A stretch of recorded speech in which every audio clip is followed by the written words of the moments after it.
Hello. Hey, Sophie. Kumusta? Bungad na bati ng nasa kabilang linya. Kuya Dallas? Natawa ito, bakit naman parang gulat na gulat ka? Nothing, nakaramdam siya ng tuwa nang marinig na masaya ito after what happened a few months ago. I'm glad you're okay. Lalong natawa si Dallas, busy ka ba this weekend? Hindi naman. Really? Saglit na tumahimik si Dallas. Look, it's Eva mom's request.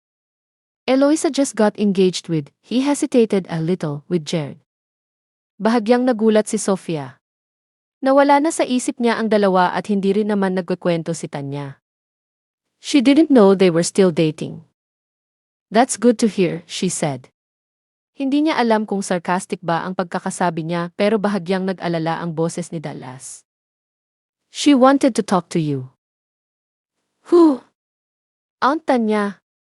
No, si Eloisa. She wants to talk to you for closure and asks for your blessings. Natawa si Sofia, Jiba blessings. Ano ako santo papa? Baka naman gusto niya ako pa mag-minister sa kasal niya. Sophie D. Kuya, wala na sa akin kung anumang nangyari sa Min. Matagal na akong may closure. They can get married for all care. Kung sincere siya pwede niya akong tawagan. She's inviting you to her engagement party. She snorted, nananadya na talaga siya. I'm not bitter, don't get me wrong. But I won't give anyone an opportunity to bully me.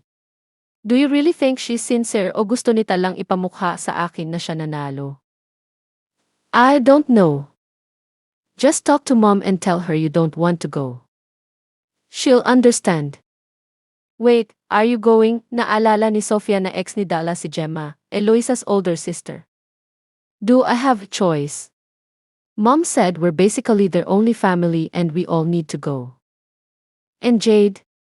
Mom asked Jade first to contact you but obviously she didn't do it. Good for her. She's right. They're only related to Aunt Tanya. If you don't feel comfortable about it, you don't have to go. I have no problem with Gemma, natawa si Dallas. Even Shayla is going to be there. Seriously? Eloisa invited her after what happened between you two. Well, she's dating Jared's best man. Isa pa, we all grew up together. We live in the same village. We'll see each other one way or another. Sophia could not understand how Dallas could still be okay with the situation. She could not imagine being in the same room with Ifiance, who after being saved from her psycho ex-boyfriend, betrayed him while he was fighting for his life. Worse, with his cousin. Tell Aunt Tanya, I'm coming, Sophia decided. Thank God, Dallas said. I know Mom's worried about how you would react, but she couldn't refuse Eloisa's request. I'm doing it for Aunt Tanya. And I'm also doing it for you. Ayokong magmukha kang kawawa doon. Dallas chuckled, see you then. Do you need someone to pick you up? No, thank you. I can drive. Pagkatapos kausapin si Dallas ay naghanda na ng gamit si Sofia. She was torn between looking her best or toning it down. Baka magka-issue pa at sabihing nang aagaw siya ng moment. Madali naman siyang nakarating ng Tiaong kahit pa first time niyang mag-drive papunta doon. Medyo malayo pa siya nang madaanan ang isang naglalakad na babae. She seemed familiar. Halatang nagulat ito nang huminto ang sasakyan. Saan ka? Nakangiting tanong ni Sofia. Sa poblasyon. Sakay na. Alanganing sumakay ang babae. Lay pangalan mo, hindi ba? Sofia asked. Tumango ito. I'm Sofia, pakilala niya habang nagda-drive. I remember. Ano pupuntahan mo sa poblasyon? Sofia asked. Actually papunta rin ako doon. Sa bahay ng tita ko. Kukunin ko lang mga gamit ni Lola sa dati niyang trabaho. Sa bahay ng mga Delmar. Aalis na siya. The Delmar clan are old neighbors, family friend and business partner of the Altavera clan where Tanya and Gracia, Diana and Dio's mother, belong. Malungkot na umiling si Lee.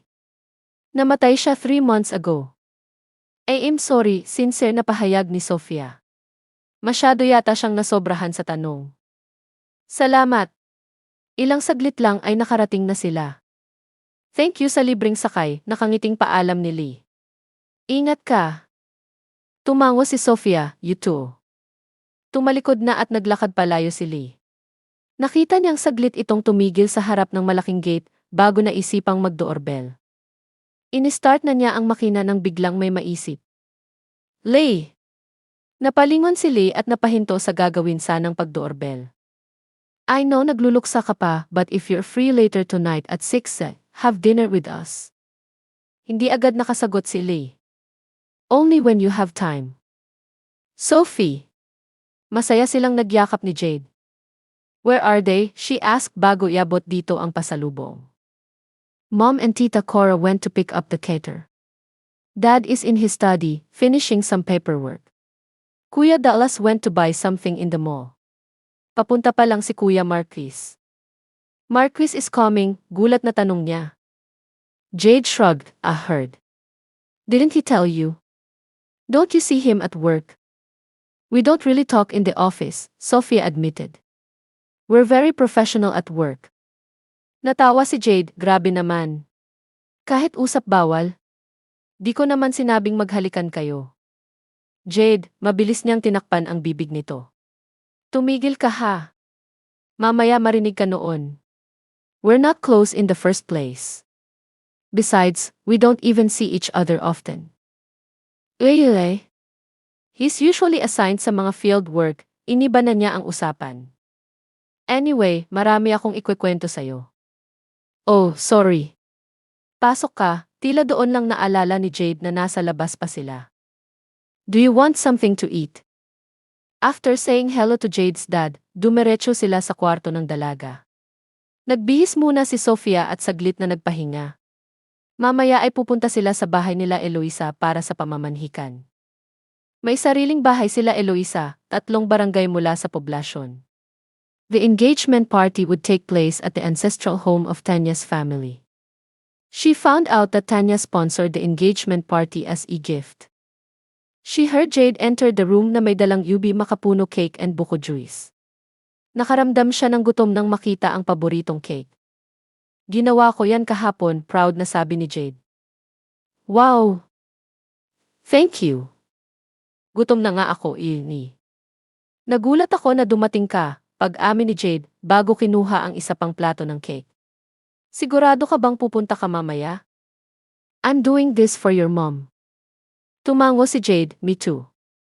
Ayokong mag-away ulit kami ni mommy. At least, she puts me as her priority now. Sana huling tulong niya na ito kay Eloisa. Pumiti si Sofia, bakit hindi mo sinabi sa akin na gusto akong kausapin ni Eloisa? Jade rolled her eyes, we both know what she wants from you, Sophie. Tingin mo pakikipagbati ang purpose niya? Isa pa, kung sincere siya, bakit hindi siya mismo ang kumontak sa'yo? May point ka. Did mom call you? Umiling si Sofia, no Kuya Dallas did. Really? Well, kahit si mommy takot kausapin ka because she knows Eloisa's motives are questionable. Basta dumating ako. At least, they can no longer say that I'm bitter, sabi na lang ni Sofia. You said the way, how's Kuya Dallas? He seems fine. Tapos na siyang mag-therapy and we went for a family vacation 2 weeks ago. He's always on his phone lately. Baka may bago nang nililigawan. Napangiti si Sofia, baka sila na ulit ni Gemma. Parang awa mo na, Sophie, inirapan siya ni Jade. Baka matrauma na naman si Kuya. Not, tawa ng tawa si Sofia. First love siya ni Kuya Dallas. Malay mo sila pala talaga. With Kuya Marquis around, I don't think magkakabalikan sila. Sobrang close ni Kuya Marquis at Gemma lately. Sofia wanted to tell Jade that they are closer at work too at laging magkasama pero sinarili na lang niya. Baka malaman ni Marquis na nagsumbong siya at mabadshot siya lalo rito. Baka naman trabaho lang. They work together, sabi na lang niya bago ibahin ang usapan. Isa the way, Lee. Sino iyon? Sofia went to the door and locked it bago naupo sa tabi ni Jade. Don't tell your mom, promise. It's confidential. Tumango si Jade. I helped Dad in the investigation of Kuya Dallas' case. We caught the criminal because someone has been stalking Kuya. Well, not exactly stalking but following him the night he was shot. Anong pinagkaiba ng stalking sa following? Halatang kinabahan si Jade. She's harmless and wasn't exactly obsessed like Shayla's ex. She was Kuya Dallas' secret admirer and used to send him anonymous love letters. She was our first suspect but her emails to him helped us in the investigation. I don't know, Sophie. She still sounds desperate. If it weren't for her, wala na si Kuya ngayon. She brought him to the hospital and tried not to reveal herself, but we were able to trace her. And you saw her just now. Don't you think may kinalaman siya sa nangyari kay Kuya? Maybe she's still stalking him. She wasn't here for Kuya Dallas. Nagtatrabaho yung lola niya dati sa mga Del Mar. Her grandma died recently so she needed to take her things. No way. Jade gasped. Yung apo ng kasambahay nila Shayla? I know her. Binubuli siya lagi dati ng magkapatid, especially Isabel, yung ate ni Shayla. Bigla ko na nga lang hindi nakita. But I'll tell you a secret too. Her grandma was a long-time mistress of Don Ramon. Her mom is the illegitimate daughter, so that girl is actually Shayla's first cousin. Who told you that? Si Tita Cora. Updated yan sa mga chika rito. Natawa na si Sofia, may pinagmanahan ka pala. Cora is the younger sister of Jade's dad who lives with them and took care of them when they were young until now. Napalingon sila nang makarinig ng katok sa pinto. Jade reluctantly opened the door. Halatang marami pa itong gustong ikwento. It was Tanya. Sophie. Buti nakarating ka. Nagyakap sila ng mahigpit. Magbihis na kayo. 3 says darating ang mga magulang ni Jade. Dapat nandoon na tayo before 2. Bumaling sa kanya si Tanya, thank you, Sophie, at pinagbigyan mo ko. Para namang may choice siya, sabat ni Jade.